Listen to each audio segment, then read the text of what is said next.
ಇದ್ದೀರಾ radio Shivamogga 90.8 FM ಸಮುದಾಯ ಬಾನುಲಿ ಭರವಸೆಗಾಗಿ ಭವಿಷ್ಯಕ್ಕಾಗಿ ನಮ್ಮ ಬಾನುಲಿ.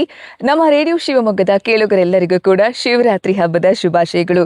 ಈ ಶಿವರಾತ್ರಿ ಹಬ್ಬದಂದು ನಮ್ಮ ರೇಡಿಯೋ ಶಿವಮೊಗ್ಗ ತಂಡ ಈಶ್ವರವನಕ್ಕೆ ಬಂದಿದೆ. ನೀವು ನೋಡ್ತಾ ಇರ್ಬೋದು ಈಶ್ವರವನ ಎಷ್ಟು ಸೊಗಸಾಗಿದೆ. ಈ ಒಂದು ವನದಲ್ಲಿ ಕುತ್ಕೊಂಡು ಕಾರ್ಯಕ್ರಮ ನಡೆಸ್ತಾ ಇರೋದು ನಂಗೂ ಕೂಡ ತುಂಬಾ ಖುಷಿ ಕೊಡ್ತಾ ಇದೆ. ಹಾಗೆ ಈಶ್ವರವನದ ಮಾಲೀಕರಾಗಿರುವಂತಹ ಶ್ರೀಯುತ ನವ್ಯಶ್ರೀ ನಾಗೇಶ್ ಅವರು ನಮ್ಮ ಜೊತೆ ಮಾತಾಡ್ತಾ ಇದ್ದಾರೆ. ಅವರೊಟ್ಟಿಗೆ ಮಾತುಕತೆಯನ್ನ ಸ್ಟಾರ್ಟ್ ಮಾಡೋಣವಾ? ಸರ್ ನಮಸ್ತೆ. ನಮಸ್ಕಾರ. ನಿಮಗೆ ಕಾರ್ಯಕ್ರಮಕ್ಕೆ ಆತ್ಮೀಯ ಸ್ವಾಗತ ಸರ್. ಧನ್ಯವಾದಗಳು. ಓಕೆ ಸರ್, ಹೇಗಿದ್ದೀರಾ? ಚೆನ್ನಾಗಿದ್ದೀರಾ? ಶಿವರಾತ್ರಿ ಹಬ್ಬದ ಶುಭಾಶಯಗಳು ಸರ್. ತಮಗೂ ಕೂಡ. ಓಕೆ ಸರ್, ನನಗೆ ನಿಮ್ಮ ಪರಿಚಯ ಗೊತ್ತು ಸರ್, ಯಾಕಂದ್ರೆ ನೀವು ಸಾಕಷ್ಟು ಸಮಾಜಮುಖಿ ಕೆಲಸಗಳನ್ನ, ಪರಿಸರಮುಖಿ ಕೆಲಸಗಳನ್ನ ಮಾಡ್ತಾ ಇದ್ದೀರಾ. ಆದ್ರೂ ನಿಮ್ಮ ಬಾಯಿಂದ ಒಂದಿಷ್ಟು ಕಿರು ಪರಿಚಯವನ್ನ ತಿಳ್ಕೊಬೋದಾ ಸರ್, ಕೇಳ್ಬೋದಾ ಸರ್? ನಾನು ನಾಗೇಶ್ ಅಂತ. ಮೂಲತಃ ನಾನು ಶೃಂಗೇರಿಯ ಒಂದು ಕುಗ್ರಾಮ ಬೆಣ್ಣೆಗುಡ್ಡೆ ಎನ್ನುವ ನನ್ನ ಹುಟ್ಟೂರು. ಅಲ್ಲಿ ನಾನು ಈ ಪಶ್ಚಿಮ ಘಟ್ಟಗಳ ಬುಡದಲ್ಲಿ ಹುಟ್ಟಿ ಬೆಳೆದವನು. ಆನಂತರ ವಿದ್ಯಾಭ್ಯಾಸಕ್ಕಾಗಿ ನಾನು ಶಿವಮೊಗ್ಗಕ್ಕೆ ಬಂದು ಇಲ್ಲಿ ಸಂಜೆ ಕಾಲೇಜಿನಲ್ಲಿ ವಿದ್ಯಾಭ್ಯಾಸವನ್ನು ಮಾಡ್ತಾ ಹಾಗೆಯೇ ಒಂದಷ್ಟು ಬದುಕಿಗಾಗಿ, ಹೊಟ್ಟೆಪಾಡಿಗಾಗಿ ಒಂದಷ್ಟು ವೃತ್ತಿಗಳನ್ನು ಮಾಡ್ಕೊಳ್ತಾ ಹಾಗೆ ಮುಂದೆ ಒಂದು ನವ್ಯಶ್ರೀ ಎಂಬ ಸಂಸ್ಥೆಯನ್ನು ನಾನು ಹುಟ್ಟು ಹಾಕಿದ್ದೀನಿ.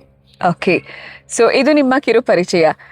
ನನಗೆ ಈ ಈಶ್ವರವನದಲ್ಲಿ ಕೂತಿರುವಾಗ ತುಂಬ ಮನಸ್ಸಿಗೆ ನೆಮ್ಮದಿ, ಖುಷಿ ಎಲ್ಲವೂ ಕೊಡ್ತಾ ಇದೆ ಸರ್. ಈ ಒಂದು ವನ ಮಾಡಬೇಕು ಅಂತ ಹೇಳಿ ನಿಮಗೆ ಯಾಕೆ ಅನ್ನಿಸ್ತು ಸರ್? ಒಳ್ಳೆಯ ಪ್ರಶ್ನೆ ನೀವು ಕೇಳ್ತಾ ಇರೋದು. ಗೊತ್ತಿದೆ, ನಾವು ಇತ್ತೀಚೆಗೆ ಅರಣ್ಯ ಅಥವಾ ಸಸ್ಯ ಸಂಪತ್ತನ್ನು ಕಳ್ಕೊಳ್ತಾ ಇದ್ದೀವಿ. ಅಭಿವೃದ್ಧಿ ಇರ್ಬೋದು ಅಥವಾ ಬಗರ್ ಹುಕುಂ ಇರ್ಬೋದು. ನೀವು ಕಾಣ್ತಿರ್ಬೋದು ನಮ್ಮ ವನದ ಅಕ್ಕಪಕ್ಕ ಸಾಕಷ್ಟು ಗುಡ್ಡ ಬೆಟ್ಟಗಳಿದೆ. ಆದರೆ ಈಗ ಇತ್ತೀಚೆಗೆ ಆ ಗುಡ್ಡ ಬೆಟ್ಟಗಳನ್ನೆಲ್ಲ ಮಾಯವಾಗಿ ಬರೀ ಅಲ್ಲಿ ಕೃತಕ ಅಡಿಕೆ ಬೆಳೆಗಳು, ಸರ್ಕಾರಿ ಯೋಜನೆಗಳಿಗೆ ನಾವು ಕಾಡನ್ನು ಕಳ್ಕೊಂಡಿದ್ದೀವಿ. ಈ ನಿಟ್ಟಿನಲ್ಲಿ ನಮ್ಮದೊಂದು ಪುಟ್ಟ ಪ್ರಯತ್ನ. ಏಕೆಂತಂದರೆ ನಾನು ಆಗಲೇ ಹೇಳಿದೆ, ನಾನು ಪಶ್ಚಿಮ ಘಟ್ಟದಲ್ಲಿ ಹುಟ್ಟಿ ಬೆಳೆದವನು, ಶೃಂಗೇರಿಯಲ್ಲಿ. ಅಲ್ಲಿರುವ ವಾತಾವರಣವನ್ನು ನಾನು ಇಲ್ಲೊಂದು ಮರುಸೃಷ್ಟಿ ಮಾಡಬೇಕು ಅಂತ ಯೋಚನೆ ಮಾಡಿದಾಗ ಒಂದು ಸಣ್ಣ ಪ್ರಮಾಣದಲ್ಲಿ ಪುಟ್ಟ ಪ್ರಯತ್ನ ಇದು. ಅಲ್ಲಿ ನಮ್ಮದು ಹೇಗಿತ್ತು ಅಂತಂದರೆ, ತುಂಗಾ ನದಿ ದಡದಲ್ಲಿ ಒಂದು ಕಾಡು, ಪುಟ್ಟ ಕಾಡಿನ ಮಧ್ಯ ನಮ್ಮದೊಂದು ದೇವಸ್ಥಾನ, ಪಕ್ಕದಲ್ಲೊಂದು ನಮ್ಮ ಮನೆ, ಆ ಒಂದು ಪರಿಸರ ಇತ್ತು ನಮ್ಮದು.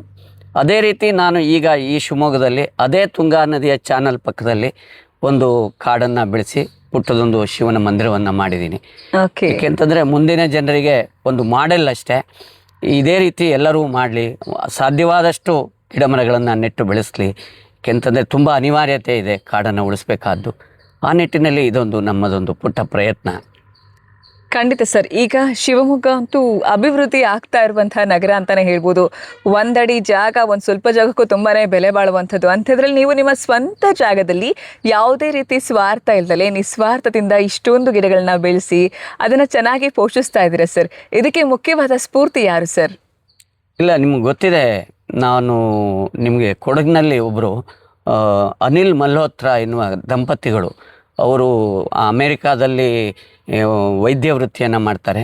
ಕಾಲಾಂತರದಲ್ಲಿ ಅವರು ನಮ್ಮ ಕರ್ನಾಟಕದ ಕೊಡಗಿಗೆ ಬರ್ತಾರೆ. ಅಲ್ಲಿ ಸುಮಾರು 350 ಎಕರೆ ಜಾಗದಲ್ಲಿ, ಸ್ವಂತ ಜಾಗದಲ್ಲಿ ಕಾಡನ್ನು ಬೆಳೆಸಿದ್ದಾರೆ. ಅಲ್ಲಿ ಯಾವ ಥರ ಈಗ ಬಯೋಡೈವರ್ಸಿಟಿ, ಜೀವ ವೈವಿಧ್ಯತೆ ಅಭಿವೃದ್ಧಿ ಆಗಿದೆ ಅಂತಂದರೆ, ಹುಲಿ, ಚಿರತೆಗಳು ಕೂಡ ವಾಸಸ್ಥಾನ ಆಗಿದೆ, ಆನೆಗಳಿದ್ದಾವೆ. ಅಂತಹ ದೊಡ್ಡ ಪ್ರಯತ್ನ ನನ್ನ ಹತ್ರ ಮಾಡಲಿಕ್ಕೆ ಸಾಧ್ಯ ಇಲ್ಲ. ಆ ನಿಟ್ಟಿನಲ್ಲಿ ನಮ್ಮದೊಂದು ಪುಟ್ಟ ಪ್ರಯತ್ನ. ಸಮಾಜ ಎಲ್ಲ ನಮ್ಗೆ ಕೊಟ್ಟಿದೆ. ಆ ಒಂದು ಸಮಾಜದ ಋಣವನ್ನು ತೀರಿಸಲಿಕ್ಕೋಸ್ಕರ ಒಂದು ಪುಟ್ಟ ಪ್ರಯತ್ನವನ್ನು ನಾನು ಇಲ್ಲಿ ಮಾಡಿದ್ದೀನಿ.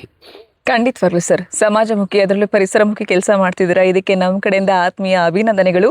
ಹಾಗೆ ಈ ಈಶ್ವರವನದಲ್ಲಿ ಈಗ ಎಷ್ಟು ಮರಗಳಿದೆ, ಯಾವ್ಯಾವ ರೀತಿಯ ಮರಗಳಿದೆ, ಯಾವ ಗಿಡಗಳಿದೆ, ಅದ್ರ ಬಗ್ಗೆ ತಿಳಿಸ್ಕೊಡ್ಬೋದಾ ಸರ್? ನೋಡಿ, ಸುಮಾರು ನಮ್ಮದೊಂದು 2 ಎಕರೆ ಪ್ರದೇಶದಲ್ಲಿ ವ್ಯಾಪಿಸಿದೆ. ಸುಮಾರು ಇದು ಅಬ್ಲಗೆರೆ ಸರ್ವೆ ನಂಬರ್ 92, ಹಾಗೆ ಪಕ್ಕದ ಮತ್ತೋಡು ಸರ್ವೆ ನಂಬರ್ 22ರಲ್ಲಿ ಸುಮಾರು 2 ಎಕರೆ ಪ್ರದೇಶದಲ್ಲಿ 1000 ಗಿಡ ಮರಗಳಿದೆ ಇಲ್ಲಿ. ಅದರಲ್ಲಿ ಮುಖ್ಯವಾಗಿ ನಾವು ಏನು ಎಂಡೇಂಜರ್ಡ್ ಸ್ಪೀಸೀಸ್ ಅಂತ ಏನು ಹೇಳ್ತೀವಿ, ನಶಿಸಿ ಹೋಗುತ್ತಿರುವ ತಳಿಗಳು ಅಥವಾ ಪ್ರಭೇದಗಳು ಅಂತ ಏನು ಹೇಳ್ತೀವಿ, ಆ ಗಿಡಗಳಿದ್ದಾವೆ, ಔಷಧೀಯ ಸಸ್ಯಗಳಿದೆ. ಹಾಗೆಯೇ ನಮ್ಮ ಪಶ್ಚಿಮ ಘಟ್ಟಗಳಲ್ಲಿರುವ ಎಲ್ಲ ಜಾತಿಯ ಸುಮಾರು 150ಕ್ಕೂ ಹೆಚ್ಚು ಜಾತಿಯ ಗಿಡಮರಗಳನ್ನು ನಾವಿಲ್ಲಿ ಒಂದೇ ಜಾಗದಲ್ಲಿ ಕಾಣಬಹುದು. ಅದರಲ್ಲಿ ನಮ್ಮ ಧಾರ್ಮಿಕ ಆಚರಣೆಗಳಿಗೆ ಬೇಕಾಗುವಂಥ ನವಗ್ರಹವನ, ನಕ್ಷತ್ರವನ, ರಾಶಿವನ, ಅವುಗಳಿಗೆ ಸಂಬಂಧಪಟ್ಟಂತಹ ಎಲ್ಲ ಗಿಡಗಳನ್ನು ಕೂಡ ನಾವಿಲ್ಲಿ ಬೆಳೆಸಿದ್ದೀವಿ. ಓಕೆ, ಸುಮಾರು 150ಕ್ಕೂ ಹೆಚ್ಚು ಬಗೆಯ ಮರ ಗಿಡಗಳನ್ನ ನಾವಿಲ್ಲಿ ವೀಕ್ಷಿಸಬಹುದು ಅಲ್ವಾ ಸರ್? ಖಂಡಿತವಾಗಿ ಸರ್, ಹಾಗೆ ನಮ್ಮ ಕೇಳುಗರಿಗೆ ಒಂದಿಷ್ಟು ಕನ್ಫ್ಯೂಷನ್ ಕಾಡ್ತಾ ಇರುತ್ತೆ. ಇವ್ರು ಮಾಡ್ತಿರೋದು ಶಿವರಾತ್ರಿ ಹಬ್ಬದ ವಿಶೇಷ ಕಾರ್ಯಕ್ರಮ, ಅದರಲ್ಲಿ ಯಾಕೆ ಈಶ್ವರವನ ಬಗ್ಗೆ ಮಾತಾಡ್ತಾ ಇದ್ದಾರೆ ಅಂತ, ಅದ್ರ ಬಗ್ಗೆ ಒಂದಿಷ್ಟು ಕ್ಲಾರಿಫಿಕೇಶನ್ ಕೊಡ್ಬೋದು ಸರ್? ಶಿವರಾತ್ರಿ ಹಬ್ಬಕ್ಕೂ ಈಶ್ವರವನಕ್ಕೂ ಇರುವಂತಹ ಒಂದು ಅವಿನಾಭಾವ ಸಂಬಂಧದ ಬಗ್ಗೆ ತಿಳಿಸ್ಕೊಡ್ಬೋದಾ? ಒಳ್ಳೆಯ ಪ್ರಶ್ನೆ ಇದು. ಏಕೆಂತಂದರೆ ನಮ್ಮ ಸನಾತನ ಪದ್ಧತಿ ಅಥವಾ ಹಬ್ಬಗಳು ಏನಿದೆ ಅವೆಲ್ಲ ಪ್ರಕೃತಿಗೆ ಸಂಬಂಧಪಟ್ಟಂಥದ್ದಿರ್ಬೋದು ಆಗಿರುತ್ತೆ. ಉದಾಹರಣೆ, ನೀವು ಗಣಪತಿ ಹಬ್ಬವನ್ನು ಮಾಡ್ತೀವಿ, ಅದು ಭೂಮಿ ತತ್ವದಲ್ಲಿ ಗಣಪತಿ ಹಬ್ಬವನ್ನು ಮಾಡ್ತೀವಿ. ಎಲ್ಲ ಹಬ್ಬಗಳು ನಮ್ಮ ಪಂಚಭೂತಗಳು ಅಂತೇನಿದೆ ಆ ನಿಟ್ಟಿನಲ್ಲಿ ನಮ್ಮ ಹಬ್ಬಗಳ ಆಚರಣೆ. ಗೌರಿ ಹಬ್ಬವನ್ನು ಜಲತತ್ವದಲ್ಲಿ ಆಚರಣೆ ಮಾಡ್ತೀವಿ, ಶಿವರಾತ್ರಿಯನ್ನು ಆಕಾಶ ತತ್ವದಲ್ಲಿ ಮಾಡ್ತೀವಿ. ಹಾಗೆಯೇ ರಥಸಪ್ತಮಿಯನ್ನು ನಾವು ಅಗ್ನಿ ತತ್ವದಲ್ಲಿ ಅಥವಾ ಸೂರ್ಯನ ಪ್ರತೀಕವಾಗಿ ನಾವು ಆಚರಣೆ ಮಾಡ್ತೀವಿ. ಹಾಗೆ ವಾಯುತತ್ವದಲ್ಲಿ ದೀಪಾವಳಿಯನ್ನು ಮಾಡ್ತೀವಿ. ನಮ್ಮ ಎಲ್ಲ ಹಬ್ಬಗಳಿರ್ಬೋದು ಅವೆಲ್ಲವೂ ಕೂಡ ನಮ್ಮ ಪ್ರಕೃತಿ ಸಂಬಂಧಪಟ್ಟ ಹಾಗೆ, ಋತುಮಾನಗಳ ಸಂಬಂಧಪಟ್ಟ ಹಾಗೆ ಇದೆ. ಆ ನಿಟ್ಟಿನಲ್ಲಿ ಶಿವರಾತ್ರಿ ಅನ್ನೋದು ಆಕಾಶ ತತ್ವ, ಸೂರ್ಯನ, ಈಶ್ವರನನ್ನು ಪೂಜೆ ಮಾಡುವ ಅಥವಾ ಪೂಜೆ ಅಥವಾ ಅರ್ಚನೆ ಮಾಡುವಂಥ ದಿನ. ಪೂಜೆ ಅಂದರೆ ಏನು? ನಮಗೆ ಆ ಒಂದು ದೇವರಿಗೆ ಅಂದರೆ ಆಕಾಶ ಅಥವಾ ಆಕಾಶ ತತ್ವ ಅಥವಾ ಶಿವನಿಗೆ ಕೃತಜ್ಞತೆಯನ್ನು ಸಲ್ಲಿಸೋದು. ಪೂಜೆ ಅಂದರೆ ಬರೀ ಊದ್ಬತ್ತಿ ಹಚ್ಚಿ ಕರ್ಪೂರ ಹಚ್ಚೋದಲ್ಲ. ಖಂಡಿತ. ಯಾಕೆಂದರೆ ನಮಗೆಲ್ಲ ಕೊಟ್ಟಿದ್ದಾನೆ ದೇವರು.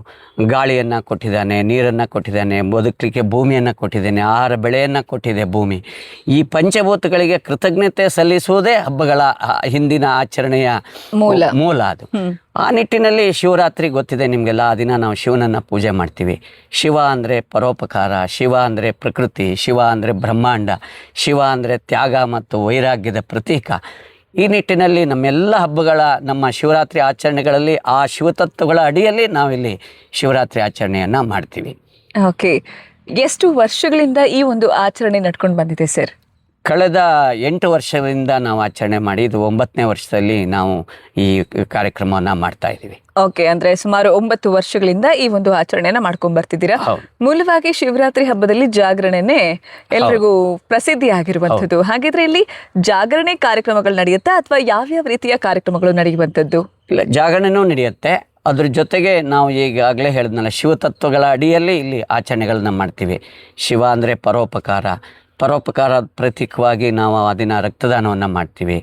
ಹಾಗೆ ಮತ್ತು ಪರಿಸರ ಸಂಬಂಧಿತ ಸಂಪೂರ್ಣ ಕಾರ್ಯಕ್ರಮ ಪರಿಸರ ಶಿವರಾತ್ರಿ ಅಂತಲೇ ನಮ್ಮದು ಎಲ್ಲ ಪ್ರಚಾರ ಆಗಿರುವಂಥದ್ದು. ಈ ಸಲ ಆ ದಿನ ಮಕ್ಕಳಿಗೆ ಛಾಯಾಚಿತ್ರ ಚಿತ್ರಕಲಾ ಕಾಂಪಿಟೇಷನ್ ಇರುತ್ತೆ.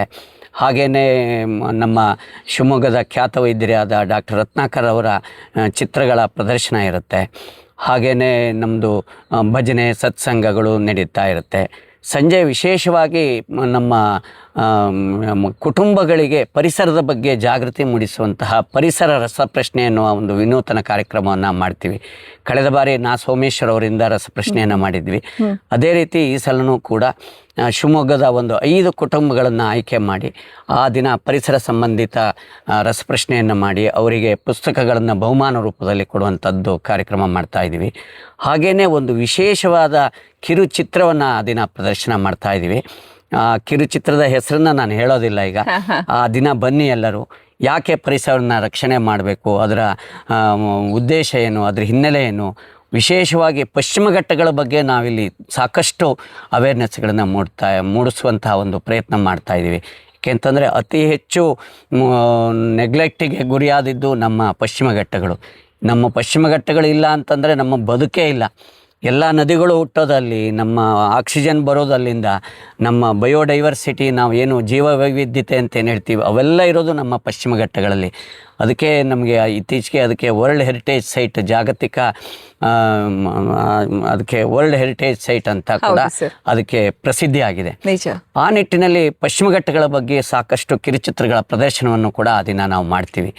ಬಂದಂಥ ಜನರಿಗೆ ಒಂದು ಪ್ರಸಾದದ ವ್ಯವಸ್ಥೆ ಇರುತ್ತೆ, ಹಾಗೆಯೇ ಮುಕ್ತವಾಗಿ ಅವರಿಗೆ ಶಿವನಿಗೆ ಅಭಿಷೇಕ ಮಾಡುವಂತಹ ಒಂದು ವ್ಯವಸ್ಥೆಯನ್ನು ಮಾಡಿರ್ತೀವಿ. ಅಲ್ಲದೆ ಮುಖ್ಯವಾಗಿ ನಾವೊಂದು ಓತನ್ನು ಕೂಡ ಅವ್ರ ಹತ್ರ ನಾವು ತಗೊಳ್ತಾ ಇದ್ದೀವಿ. ನಾನು ಪ್ಲಾಸ್ಟಿಕ್ ಬಳಸಲ್ಲ, ಆಹಾರವನ್ನು ವ್ಯರ್ಥ ಮಾಡೋದಿಲ್ಲ, ನದಿ ಮೂಲಗಳನ್ನು ಸಂರಕ್ಷಣೆ ಮಾಡ್ತೀನಿ, ಸಾಧ್ಯವಾದಷ್ಟು ಗಿಡ ಮರಗಳನ್ನು ನೆಟ್ಟು ಬೆಳೆಸ್ತೀನಿ ಅನ್ನುವ ಒಂದು ಪ್ರಮಾಣ ವಚನವನ್ನು ಕೂಡ ನಾವು ಆ ದಿನ ಪಡೀತೀವಿ. ಓಕೆ ನಾಗೇಶ್ ಸರ್, ಈಗಿನ ಕಾಲಘಟ್ಟ ಹೇಗಾಗಿದೆ ಅಂದರೆ ಒಂದಿಷ್ಟು 30-40 ಸೈಟ್ ಸಿಕ್ಕರೆ ಸಾಕು, ಇದು ನಮ್ಮ ಅಪ್ಪಂದು ನನ್ನ ತಾತಂದು ಅಂತ ಹೇಳಿ ಆಸ್ತಿಗಳ ವಿವಾದಗಳೇ ಹೆಚ್ಚಾಗುತ್ತೆ. ಹೀಗಿರುವಾಗ ನಿಮ್ಮ ಈ ಒಂದು ಸಮಾಜಮುಖಿ ಕಾರ್ಯಕ್ಕೆ ನಿಮ್ಮ ಕುಟುಂಬದವರ ಸಹಕಾರ ಎಷ್ಟು ಮಟ್ಟಿಗಿದೆ ಸರ್? ಇಲ್ಲ, ತುಂಬ ಚೆನ್ನಾಗಿದೆ. ವಿಶೇಷವಾಗಿ ನಮ್ಮ ನವ್ಯಶ್ರೀ ಸಂಸ್ಥೆಯ ನನ್ನ ಸಹೋದ್ಯೋಗಿಗಳು ಹಾಗೆಯೇ ನನ್ನ ಕುಟುಂಬ ಕೂಡ ನನಗೆ ತುಂಬ ಪೂರಕವಾಗಿದೆ. ಅಲ್ಲದೆ ನಾನು ಈ ಒಂದು ಜಾಗವನ್ನು ಕೂಡ ನಾನು ವಿಲ್ ಮಾಡಿ ಇಟ್ಬಿಟ್ಟಿದ್ದೀನಿ.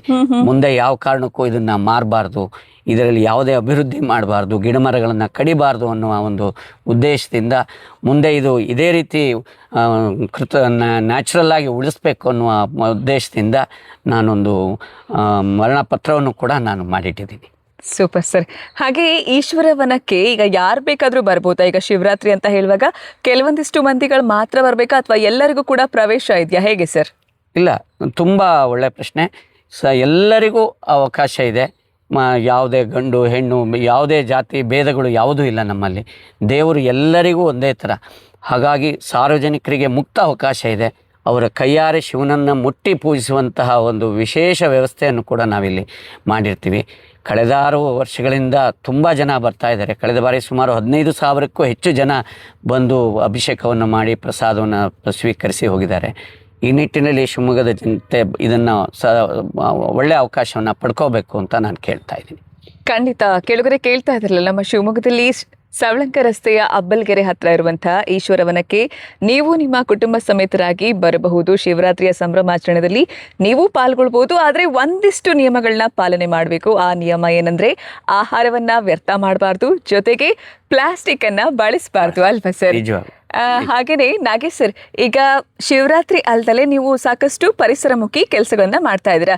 ನಾನು ಕೇಳ್ಪಟ್ಟಿದ್ದೀನಿ, ಶಾಲಾ ವಿದ್ಯಾರ್ಥಿಗಳಿಗೆ ಇಲ್ಲಿ ಕರೆಸೋದು, ಇಲ್ಲಿರುವಂತಹ ಮರಗಳ ಬಗ್ಗೆ ಅವರಿಗೆ ಒಂದಿಷ್ಟು ಅವೇರ್ನೆಸ್ ಮೂಡಿಸೋದು, ಅದ್ರ ಬಗ್ಗೆ ಎಲ್ಲ ಕಾರ್ಯಕ್ರಮಗಳನ್ನ ಮಾಡ್ತಾ ಇದ್ದೀರಾ. ಇದ್ರ ಬಗ್ಗೆ ಹೇಳಿ ಸರ್. ನೋಡಿ, ಮುಖ್ಯವಾಗಿ ನಾವು ಏನಾದರೂ ಒಳ್ಳೆಯ ಮಾಹಿತಿಯನ್ನು ಕೊಡಬೇಕಾದ್ರೆ ಮಕ್ಕಳಿಗೆ ನಾವು ಒಳ್ಳೆಯ ವಿಚಾರಗಳನ್ನು ಹೇಳ್ಕೋಬೇಕಾಗತ್ತೆ. ಯಾಕೆಂದರೆ ಇವತ್ತಿನ ಮಕ್ಕಳೇ ಮುಂದೆ ನಮ್ಮ ಪ್ರಜೆಗಳು ಅಂತ ನಾವೇನು ಹೇಳ್ತೀವಿ. ಮಕ್ಕಳಲ್ಲಿ ಏನಾದ್ರು ಒಂದಷ್ಟು ಪರಿಸರ ಜಾಗೃತಿಯನ್ನು ಮೂಡಿಸುವ ಒಂದು ಪ್ರಾಮಾಣಿಕ ಪ್ರಯತ್ನವನ್ನು ನಾನು ಕಳೆದ 8 ವರ್ಷಗಳಿಂದ ಮಾಡ್ತಾಯಿದ್ದೀನಿ. ಶಿವಮೊಗ್ಗದ ಎಲ್ಲ ಹೈಸ್ಕೂಲ್ ವಿದ್ಯಾರ್ಥಿಗಳಿಗೂ ಹಾಗೂ ಪ್ರಾಥಮಿಕ ವಿದ್ಯಾರ್ಥಿಗಳನ್ನು ಇಲ್ಲಿ ಕರೆಸಿ ಸುಮಾರು ಒಂದು 2 ಗಂಟೆ ಕಾರ್ಯಕ್ರಮಗಳನ್ನು ಮಾಡ್ತೀನಿ. ಮರಗಳ ಬಗ್ಗೆ ಮಾಹಿತಿ ಇರ್ಬೋದು, ಪಶ್ಚಿಮ ಘಟ್ಟಗಳ ಮಾಹಿತಿ ಇರ್ಬೋದು, ಆಮೇಲೆ ಆಹಾರ ವ್ಯರ್ಥವಾಗೋದ್ರ ಬಗ್ಗೆ ಮಾಹಿತಿ, ಪ್ಲಾಸ್ಟಿಕ್ ನಿರ್ಮೂಲನೆ ಬಗ್ಗೆ ಮಾಹಿತಿಗಳನ್ನು ಕೊಡುವಂಥದ್ದು. ಅವರಿಗೆ ನಾನು ಹೇಳಿದಿರುವಂಥ ವಿಚಾರಗಳ ಬಗ್ಗೆ ಪ್ರಶ್ನೆಯನ್ನು ಕೇಳಿ ಅವರಿಗೆ ಕ್ವಿಜ್ ಮಾಡಿ ಅವರಿಗೆ ಒಂದಷ್ಟು ಪುಸ್ತಕಗಳನ್ನು ಬಹುಮಾನ ರೂಪದಲ್ಲಿ ಕೊಟ್ಬಿಟ್ಟು ಅವರಿಂದ ಒಂದು ಪ್ರಮಾಣ ವಚನವನ್ನು ಬೋಧನೆ ಮಾಡಿ ಹಾಗೆ ಅವರಿಗೊಂದು ಸ್ನ್ಯಾಕ್ಸ್, ಒಂದು ತಿಂಡಿಯನ್ನು ಕೊಟ್ಟು ಕಳಿಸುವಂತಹ ಒಂದು ಮಾಡ್ತಾಯಿದ್ದೀನಿ. ಈಗಾಗಲೇ ಪ್ರತಿ ವರ್ಷ ಸುಮಾರು ಒಂದು 2,000-3,000 ಮಕ್ಕಳಿಗೆ ನಾನು ಪ್ರತಿ ವರ್ಷ ಇಲ್ಲಿ ಪರಿಸರ ಸಂಬಂಧಿತ ಕಾರ್ಯಗಳನ್ನು ಮಾಡ್ತಾಯಿದ್ದೀನಿ. ಸುಮಾರು 2,000-3,000 ವಿದ್ಯಾರ್ಥಿಗಳಿಗೆ ಇಲ್ಲಿ ಈಶ್ವರವನಕ್ಕೆ ಕರೆದುಕೊಂಡು ಬಂದು ಇಲ್ಲಿನ ಒಂದು ಅವೇರ್ನೆಸ್ ಆಗಿರ್ಬೋದು, ಹಾಗೆ ಗಿಡ ಮರಗಳ ಬಗ್ಗೆ ಪರಿಚಯವನ್ನು ಕೂಡ ಮಾಡಿಕೊಡ್ತಿದ್ದೀರಾ. ಸರಿ, ಹಾಗೆಯೇ ಈಶ್ವರ ವನ ಹೆಸರು ಇಟ್ಟ ಕಾರಣ ಈಶ್ವರನಿಗೆ ಸಮರ್ಪಿತವಾಗಲಿ ಅಂತನಾ, ಹೇಗೆ ಸರ್? ಖಂಡಿತವಾಗೂ ನಿಮ್ಗೆ ಗೊತ್ತಿದೆ, ಆಗಲೇ ಹೇಳಿದೆ, ನಾನು ಹುಟ್ಟಿದ್ದು ಮಲೆನಾಡಿನ ಒಂದು ಈಶ್ವರನ ಸನ್ನಿಧಿಯಲ್ಲಿ. ಅದೇ ಪ್ರತೀಕವಾಗಿ ಇಲ್ಲಿ ಒಂದು ವನವನ್ನು ನಿರ್ಮಾಣ ಮಾಡಿದ್ವಿ. ನಿಮ್ಗೆ ಗೊತ್ತಿದೆ, ಮಲೆನಾಡಲ್ಲಿ ಚೌಡಿ ಬನ, ನಾಗಬನ, ರಕ್ತೇಶ್ವರಿ ಬನ, ಪ್ರತಿಯೊಂದು ಊರಿನಲ್ಲೂ ಒಂದೊಂದು ಬನ ಅಂತ ಇರಲೇಬೇಕಿತ್ತು. ಯಾಕೆಂದರೆ ಆ ಒಂದು ಊರಿಗೆ ಒಳ್ಳೆಯ ವಾತಾವರಣವನ್ನು ನೀಡುತ್ತೆ. ಆಮೇಲೆ ಕಾಡು ಪ್ರಾಣಿಗಳಿಗೆ ಒಂದು ಆಶ್ರಯ ತಾಣ ಆಗುತ್ತೆ. ಹಾಗಾಗಿ ನೀವು ನೋಡ್ಬೋದು, ಈಗಲೂ ಕರಾವಳಿ ಭಾಗದಲ್ಲಿ ನಾವು ಈಗಲೂ ನೋಡ್ತಾ ಇದ್ದೀವಿ, ಪ್ರತಿಯೊಂದು ಊರನ್ನಲ್ಲೂ ಬನ ಅಥವಾ ವನ ಅನ್ನುವ ಒಂದು ಪರಿಕಲ್ಪನೆ ಇದೆ. ಆದರೆ ನಮ್ಮ ಶಿವಮೊಗ್ಗದಲ್ಲಿ ನಾವು ಎಲ್ಲ ಕಳ್ಕೊಳ್ತಾ ಇದ್ದೀವಿ. ಆ ನಿಟ್ಟಿನಲ್ಲಿ ನಾವೊಂದು ಶಿವಮೊಗ್ಗಕ್ಕೆ ಒಂದು ವನವನ್ನು ಮಾಡಬೇಕು. ಶಿವಮೊಗ್ಗ ಶಿವ ಅಂದರೆ ಈಶ್ವರ, ಆ ಒಂದು ಶಿವಮೊಗ್ಗದ ನಗರದ ಪ್ರತೀಕವಾಗಿ ಇಲ್ಲಿ ಈಶ್ವರವನ ಅಂತ ಹೆಸರಿಟ್ಟಿದೆ. ಖಂಡಿತ ನಾಗೇಶ್ ಸರ್, ನಮ್ಮದೊಂದು ಮತ್ತೊಂದು ಪ್ರಶ್ನೆ ಏನಪ್ಪಾ ಅಂದರೆ, ನಮ್ಮ ಶಿವಮೊಗ್ಗ ಅಂದರೆ ರೇಡಿಯೋ ಶಿವಮೊಗ್ಗದ ಕೇಳುಗರಿಗೆ ಹಾಗೆ ಶಿವಮೊಗ್ಗದ ಜನತೆಗೆ ನಿಮ್ಮ ಪರವಾಗಿ ಪರಿಸರ ಕಾಳಜಿ ಕುರಿತು ಒಂದಿಷ್ಟು ವಿಚಾರವನ್ನು ತಿಳಿಸೋದಾದರೆ ಏನು ಹೇಳೋಕೆ ಇಷ್ಟಪಡ್ತೀರಾ ಸರ್? ನೋಡಿ, ನಿಮಗೆಲ್ಲರಿಗೂ ಗೊತ್ತಿದೆ, ಇತ್ತೀಚೆಗೆ ನಾವು ಪ್ಲಾಸ್ಟಿಕ್ಕಿಂದ ತುಂಬ ಅನಾಹುತವನ್ನು ನಾವು ಕಾಣ್ತಾ ಇದ್ದೀವಿ. ನಿಮ್ಗೆ ಗೊತ್ತಿದೆ, ಅತಿ ಹೆಚ್ಚು ಪ್ಲಾಸ್ಟಿಕ್ಕನ್ನು ನಾವು ಬಳಸ್ತಾ ಇದ್ದೀವಿ. ಇದು ಪರಿಸರದ ಮಾರಕ ಅಂತ ಈ ವರ್ಷದ ನಮ್ಮ ಪರಿಸರ ದಿನಾಚರಣೆಯ ಸ್ಲೋಗನ್ ಕೂಡ ಅದೇ ಆಗಿತ್ತು, ಬೀಟ್ ಫಾರ್ ಪ್ಲಾಸ್ಟಿಕ್ ಅಂತ. ನಿಮ್ಗೆ ಗೊತ್ತಿದೆ, ಸಾಧ್ಯವಾದಷ್ಟು ಎಲ್ಲರಲ್ಲೂ ನಾನು ಅರಿಕೆ ಮಾಡ್ಕೊಳ್ಳೋದಿಷ್ಟೇ, ಸಾಧ್ಯವಾದಷ್ಟು ಪ್ಲಾಸ್ಟಿಕ್ಕನ್ನು ಮಿತವಾಗಿ ಬಳಸಿ. ವಾಟ್ರ್ ಬಾಟ್ಲ್ ಇರ್ಬೋದು, ಪ್ಲಾಸ್ಟಿಕ್ ಬೌಲ್ ಇರ್ಬೋದು, ಸ್ಪೂನ್ ಇರ್ಬೋದು, ಸಾಧ್ಯವಾದಷ್ಟು ನಿಮ್ಮ ಮನೆ ಕಾರ್ಯಕ್ರಮಗಳಲ್ಲಾಗಿರ್ಬೋದು, ನಿಮ್ಮ ಮದುವೆಗಳಲ್ಲಾಗಿರ್ಬೋದು ಪ್ಲಾಸ್ಟಿಕ್ಕನ್ನು ಖಂಡಿತವಾಗೂ ಬಳಸಬೇಡಿ. ಹಾಗೆಯೇ ಆಹಾರ ವ್ಯರ್ಥ ಮಾಡೋದು ಅತಿ ದೊಡ್ಡ ಸಮಸ್ಯೆ. ನಿಮ್ಗೆ ಗೊತ್ತಿದೆ, ಇತ್ತೀಚಿನ ಒಂದು ಅಂಕಿಅಂಶಗಳ ಪ್ರಕಾರ 30% ಆಹಾರ ಧಾನ್ಯಗಳನ್ನು ನಾವು ವ್ಯರ್ಥ ಮಾಡ್ತಾ ಇದ್ದೀವಿ. ಏಕೆಂದರೆ ಆ ಆಹಾರ ಬೆಳೀಲಿಕ್ಕೆ ನಮ್ಮ ಪ್ರಕೃತಿಯ ತ್ಯಾಗ ಎಷ್ಟಿರುತ್ತೆ, ಹಾಗೆ ರೈತನ ತ್ಯಾಗ ಎಷ್ಟಿರುತ್ತೆ, ಪರಿಶ್ರಮ ಇರುತ್ತೆ. ಕೋಟಿ ವಿದ್ಯೆಗಿಂತ ಮೇಟಿ ವಿದ್ಯೆ ಲೇಸು ಅಂತ ಹೇಳ್ತೀವಿ. ರೈತನ ಒಂದು ಋಣವನ್ನು ತೀರಿಸ್ಲಿಕ್ಕೆ ಸಾಧ್ಯನೇ ಇಲ್ಲ. ಆ ನಿಟ್ಟಿನಲ್ಲಿ ನಾವೇನು ಮಾಡ್ಬೋದು, ಅಟ್ಲೀಸ್ಟ್ ನಾವು ಆಹಾರವನ್ನು ವ್ಯರ್ಥ ಮಾಡದೇ ಇರೋಣ, ಪ್ಲಾಸ್ಟಿಕ್ಕನ್ನು ಬಳಸದೇ ಇರೋಣ, ನೀರನ್ನು ಮಿತವಾಗಿ ಬಳಸೋಣ, ಹಾಗೆ ನದಿ ಕೆರೆ ಕೆಟ್ಟಗಳನ್ನು ಸಾಧ್ಯವಾದಷ್ಟು ಸಂರಕ್ಷಣೆ ಮಾಡೋಣ. ಇದನ್ನು ಎಲ್ಲರೂ ತಮ್ಮ ಜೀವನದಲ್ಲಿ ಅಳವಡಿಸ್ಕೊಳ್ಳೋಣ ಅಂತ ನಾನು ಈ ಮೂಲಕ ಹೇಳಲಿಕ್ಕೆ ಇಷ್ಟಪಡ್ತೀನಿ. ಸೂಪರ್. ಈ ಒಂದು ಕಾರ್ಯಕ್ರಮದ ಮುಖಾಂತರ ನಾನು ತಿಳಿಸೋದೇನೆಂದ್ರೆ, ಈಗ ನವ್ಯಶ್ರೀ ಹಾಲ್ ಅಂತ ಇದೆ, ಅಲ್ಲಿ ಅನ್ನಪೂರ್ಣೇಶ್ವರಿ ಹಾಲ್ ಆಗಿರ್ಬೋದು, ಫಂಕ್ಷನ್ ಹಾಲ್, ಎಲ್ಲವೂ ಹಾಲ್ ಇದೆ. ಅಲ್ಲಿ ನೀವು ಪ್ಲಾಸ್ಟಿಕ್ ಬಳಕೆಯನ್ನ ನಿಷೇಧಿಸಿದ್ರೆ, ಯಾವುದೇ ರೀತಿ ಅಲಂಕಾರಿಕ ವಸ್ತು ಆಗಿರ್ಬೋದು ಅಥವಾ ತಿನ್ನೋದಕ್ಕೆ ಆಗಿರ್ಬೋದು ಯಾವುದೇ ಪ್ಲಾಸ್ಟಿಕ್ ಅನ್ನ ಬಳಸೋ ಹಾಗಿಲ್ಲ. ಇದು ಕೂಡ ಒಳ್ಳೆ ಉದ್ದೇಶ ಅಲ್ವಾ ಸರ್? ಮೇಡಮ್, ನಿಜವಾಗೂ ಮೇಡಮ್, ಯಾಕೆಂದರೆ ನಾವು ಇದನ್ನು ಪ್ರತಿಯೊಬ್ಬರು ಇದನ್ನು ಅಳವಡಿಸ್ಕೋಬೇಕು ಅಂತ ನಾನು ಈ ಮೂಲಕ ಎಲ್ಲರ ಹತ್ರ ಭಿನ್ನ ಮಾಡ್ಕೋತೀನಿ. ಯಾಕೆಂತಂದರೆ ಗೊತ್ತಿದೆ, ನಾವು ಒಂದು ಪ್ಲಾಸ್ಟಿಕ್ಕು ಡಿಕಾಂಪೋಸ್ಟ್ ಆಗಲಿಕ್ಕೆ 300 ವರ್ಷ ಬೇಕು. ಹೌದು. ಆದರೆ ನಾವೊಂದು ತಿಂದು ಬಿಸಾಕಿರೋ ಕಸ ನಮ್ಮ ಸತ್ತ ನಂತರವೂ 200-300 ವರ್ಷ ಈ ಭೂಮಿ ಮೇಲಿರುತ್ತೆ. ನಿಜ ಸರ್. ಇದನ್ನ ಅರ್ಥ ಮಾಡ್ಕೋಬೇಕು. ಈ ನಿಟ್ಟಿನಲ್ಲಿ ನಾವೊಂದು ಪ್ಲೇಟ್ ಬ್ಯಾಂಕ್ ಅನ್ನು ಕೂಡ ನಾನು ಮಾಡಿದ್ದೀವಿ. ರೋಟರಿ ಸಂಸ್ಥೆಯ ಸಹಯೋಗದಲ್ಲಿ ಸುಮಾರು ಒಂದು 500 ಪ್ಲೇಟ್ಗಳು, ಸ್ಪೂನ್ಗಳು, ಕಪ್ಗಳು ಇದನ್ನು ನಾವು ಉಚಿತವಾಗಿ ಕೊಡ್ತೀವಿ. ಯಾರಾದರೂ ಕಾರ್ಯಕ್ರಮಗಳಲ್ಲಿ ಬೇಕಾದರೆ ಖಂಡಿತವಾಗೂ ಬಂದು ಉಚಿತವಾಗಿ ತೊಗೊಂಡು ಹೋಗ್ಬೋದು. ಇದೊಂದು ಹೊಸ ಯೋಜನೆ ನಮ್ಮಲ್ಲಿ. ದಯಮಾಡಿ ಅದನ್ನು ಕೂಡ ಸಾರ್ವಜನಿಕರು ಬಳಸ್ಕೋಬೋದು ಅಂತ ನಾನು ಕೇಳ್ತೀನಿ. ಖಂಡಿತ ಸರ್, ನಿಮ್ಮ ಸಮಯನ ಬಿಡುವು ಮಾಡಿಕೊಂಡು ನಮ್ಮೊಟ್ಟಿಗೆ ಸಾಕಷ್ಟು ಒಳ್ಳೆ ವಿಚಾರಗಳನ್ನ ಹಂಚ್ಕೊಂಡ್ರಿ. ಅದರಲ್ಲೂ ನಿಮ್ಮ ಜೊತೆ ಮಾತಾಡ್ತಾ ಪರಿಸರದ ಬಗ್ಗೆ ನಿಮಗಿರುವಂತಹ ಪ್ರೀತಿ, ಕಾಳಜಿ ಎಲ್ಲವೂ ನೋಡಿ ನಮಗೂ ತುಂಬ ಖುಷಿಯಾಗುತ್ತೆ. ನಾವು ಅದನ್ನು ಫಾಲೋ ಮಾಡ್ಬೇಕನ್ಸುತ್ತೆ. ಹಾಗೆ ನಿಮ್ಮ ಕೇಳುಗರಿಗೆ, ವೀಕ್ಷಕರು ಕೂಡ ಇದನ್ನು ಫಾಲೋ ಮಾಡಿ ಅಂತ ನಾವು ಮನಸಾರೆ ಆಶಿಸ್ತೀವಿ. ಯಾಕಂದರೆ ಪರಿಸರದಿಂದ ನಮಗೆ ಸಾಕಷ್ಟು ಪ್ರಯೋಜನ ಇದೆ, ಆದರೆ ನಮ್ಮಿಂದ ಪರಿಸರಕ್ಕೆ ಏನೂ ಪ್ರಯೋಜನ ಇಲ್ಲ. ಹಾಗಾಗಿ ಪರಿಸರ ಹಾನಿಯನ್ನು ಮಾಡೋದು ಬೇಡ, ಪರಿಸರವನ್ನು ಆದಷ್ಟು ಸಂರಕ್ಷಿಸೋಣ ಅಂತ ತಿಳಿಸ್ತಾ ಸರ್, ಇದರೊಂದಿಗೆ ಇವತ್ತಿನ ಕಾರ್ಯಕ್ರಮವನ್ನು ಮುಗಿಸ್ತಾ ಇದ್ದೀನಿ. ನಿಮ್ಮೆಲ್ಲ ಮಾಹಿತಿಗಾಗಿ ಆತ್ಮೀಯ ಧನ್ಯವಾದಗಳು ಸರ್. Thank you madam. ಧನ್ಯವಾದಗಳು ತಮಗೂ ಕೂಡ. ಓಕೆ, ಧನ್ಯವಾದಗಳು ಕೇಳುಗರೆ.